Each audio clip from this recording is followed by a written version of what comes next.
क्या सीन भाई लोग, this is tarot boy and welcome to my YouTube channel. तो आज की वीडियो बेसिकली मेरे अभी तक की जर्नी, लाइक 4 इयर्स की जो भी जर्नी है उसमें कोऑप ने जो भी योगदान दिया है उसके रिगार्डिंग है। और इसके रिगार्डिंग बहुत सारे डिफरेंट ओपिनियंस भी हैं कि क्या कोऑप अच्छी है या बुरी है, एडवांटेज एंड डिसएडवांटेज। तो इन सब टॉपिक्स के बारे में मैं आज बात करूंगा ताकि आप ये चीज डिसाइड कर सको कि कोऑप आपके लिए बना है या नहीं। 4 साल पहले मैं इंडिया से यहाँ अपनी जर्नी स्टार्ट की थी, सेंटेनल कॉलेज से की थी, और मैंने इंडिया में बैचलर्स ऑफ इंजीनियरिंग की हुई थी। तो इधर जब मैं आया और मैंने कोऑप के बारे में देखा तो यहाँ 2 टाइप के स्टूडेंट्स थे। एक जिनके एजेंट्स ने उनको इंडिया से एनरोल किया हुआ था, और दूसरे थे मुझ जैसे जिनको एनरोल नहीं किया हुआ था। You have to just go और you have to talk to them and figure out कि आपको कोऑप लेनी है या नहीं लेनी, और लेनी है तो उसका क्या क्या क्राइटेरिया है जो आपको मीट करना है। जैसे अगर आपको कोऑप लेनी है तो आपको अपने कॉलेज में, जैसे मेरा सेंटेनल कॉलेज था, तो आपको इंटरनेशनल डिपार्टमेंट में जाके अपनी क्राइटेरियाज को मीट करते हैं और वेट लिस्टेड में आपको एनरोल करते हैं। उसके बेसिस पे आपको पता चलता है कि आपको कोऑप मिली है या नहीं मिली है। बट मेन चीज ये होती है कि आपको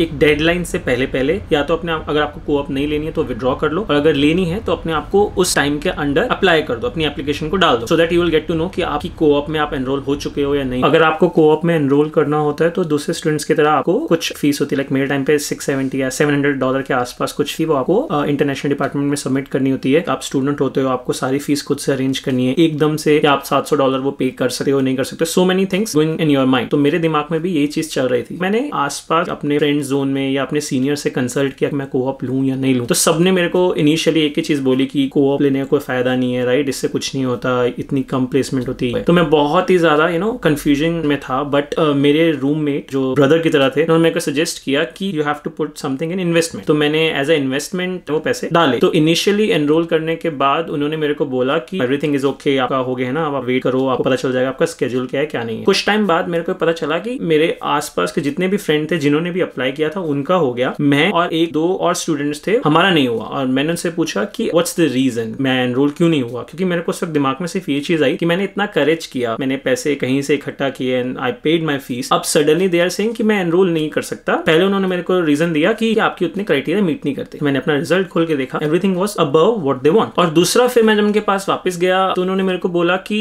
नहीं, आपका स्केड्यूल नहीं मैच कर रहा है और हमारी सीट्स फुल हो गई हैं, तो आपको नहीं मिल सकता। तो मेरे को सबसे बड़ा क्वेश्चन उस वक्त ये आया कि ये इस बातों को घुमा क्यों रहे हैं, और कंफ्यूजन और ज्यादा माइंड में हो गया। और इस चीज ने मेरे को डिटर्मिन कर दिया कि मुझे कुछ भी हो जाए कोऑप तो लेनी है। मैंने उनको सीधा बोल दिया अपने इंटरनेशनल डिपार्टमेंट में कि मुझे चेयरपर्सन से मिलना है, या जो भी आपका हेड है। उस वक्त तो आपको बहुत कम नॉलेज होती है क्योंकि आप इनिशियली किसी कंट्री में आए होते हो, आपको नहीं पता होता कि आप लीगली इस चीज को कैसे प्रोसीड कर सकते हो, और आप कहीं ना कहीं डरे और सहमे हुए भी होते हो कि मतलब मैं या इंटरनेशनल स्टूडेंट हूं, राइट, कुछ गलत ना हो जाए, ये है वो है। तो मैंने जस्ट इतना ही पूछा कि मुझे रीजन चाहिए इसका एग्जैक्ट कि मुझे आपने एनरोल क्यों नहीं किया। तो इस चीज के लिए उन्होंने पहले बहाने बनाए। मैंने कहा मुझे उनका स्केड्यूल दो, जो चेयरपर्सन है, मैं आके आपसे मिल लूंगा, मुझे आप ईमेल करो। मेरे बैक एंड फोर्थ ईमेल चलते रहे, मैं वहां खड़ा रहा। मैंने अपने सपोर्ट में एक स्टूडेंट भी लिया जिन्होंने खैर बाद में बैकआउट कर दिया क्योंकि उनको लगा इतना झमेला है, राइट, स्केड्यूल चेंज होगा, इधर आना जाना पड़ेगा। करते हैं स्टूडेंट, मैं इसमें कुछ गलत नहीं बोलता, बट मैंने हिम्मत नहीं हारी एंड आई मूव फॉरवर्ड। और मैंने उनसे सीधा बोला कि मुझे रीजन दो, या तो मुझे एक्सप्लेन करो क्यों नहीं ले रहे, या मेरे को लो। तो मेरे को कुछ दिन बाद उनका ईमेल आता है, उन्होंने बोला कि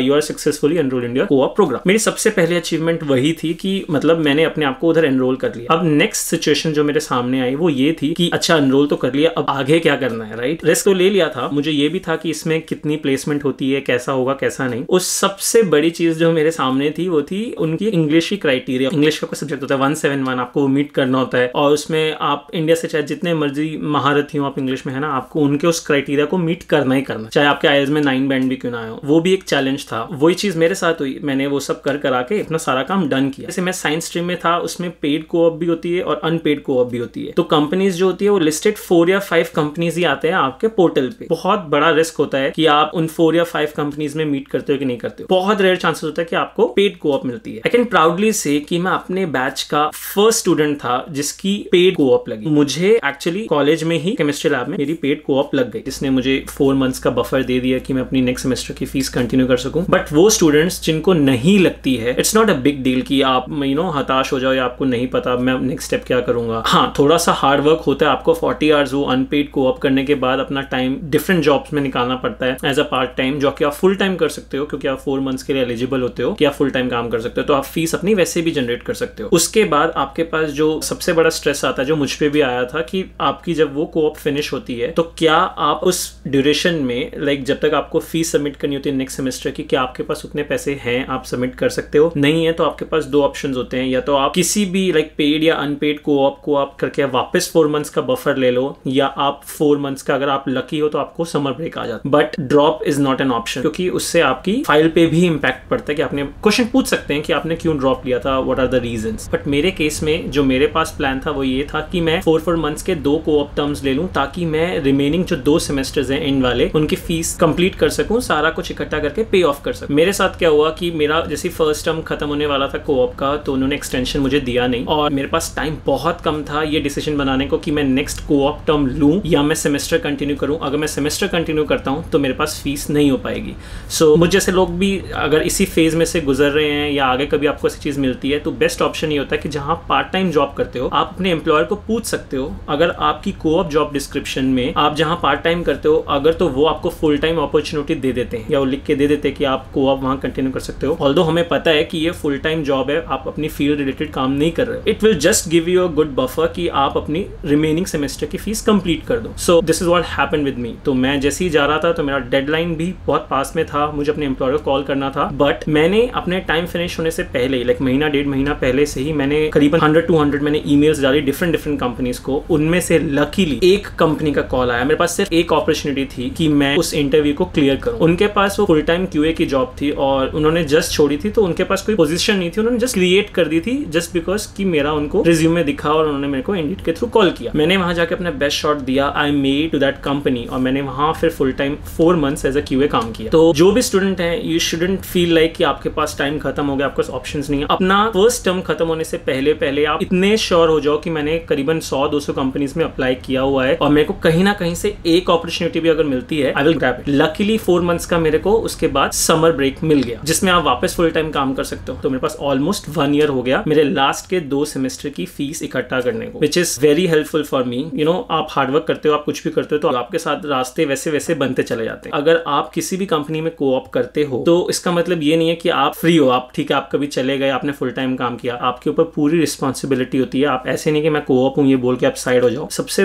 बेस्ट एडवांटेज होता है को-ऑप का कि आपको कैनेडियन वर्क कल्चर बता देता है कि आपको कैसे काम करना है। जब मैं फुल टाइम हो गया था उस कंपनी में, उसके बाद को-ऑप स्टूडेंट्स आते थे, I can see my self in those students. उनको नहीं पता होता था कैसे डॉक्यूमेंटेशन करते हैं, कैसे बात करते हैं, द वे ऑफ कम्युनिकेशन क्या होता है, ईमेल कैसे लिखते हैं, आपको अपने सीनियर से या जूनियर से कैसे बात करनी है। It's a very helpful journey. आप अपने को-ऑप टर्म को हमेशा एक हेल्दी और एक गुड पॉइंट पे फिनिश करें। यू नेवर नो कि जब आप फुली लाइक ग्रेजुएट हो जाते हो, अगर आपकी उस कंपनी में बहुत अच्छी इमेज होती है, तो कई बार ये भी होता है कि आप को-ऑप के बाद उधर पार्ट टाइम भी परस्यू करते हो। लाइक आपका रिमेनिंग जो 2 सेमेस्टर्स रह जाते हैं, तो पार्ट टाइम उसी कंपनी में जॉब करने के साथ साथ आपको फुल टाइम जॉब वापस अपने ग्रेजुएट होने के बाद होने के चांसेस बहुत ज्यादा बढ़ जाते हैं। आपके पीआर में आपको जॉब प्रोफाइल साथ के साथ मिलने के चांसेस बढ़ जाते हैं। आपके रेफरेंस और कनेक्शंस इतने अच्छे बनते हैं कि अगर इन एनी केस अगर उस कंपनी में भी आपको जॉब नहीं मिलती है, तो उनके रेफरेंसेस के बेसिस पे आपको किसी और कंपनी में अपनी फील्ड में जॉब मिलने के चांसेस भी बढ़ जाते हैं। कुछ स्टूडेंट्स क्या होते हैं, on the other side they were thinking कि आपको को-ऑप की जरूरत नहीं है, आप जल्दी ग्रेजुएट हो जाओ, है ना, फिर आप अपनी फील्ड में जॉब सर्च कर सकते हो, आपके पास इनफ ड्यूरेशन होता है। बट जितना भी मेरा कॉलेज का एक्सपीरियंस रहा, मैंने को-ऑप को हमेशा एक एडवांटेज ही कंसिडर किया है। और मेरे हिसाब से अगर आप अपनी फील्ड में जॉब देखना चाहते हो, तो उस चीज के लिए आपको को-ऑप का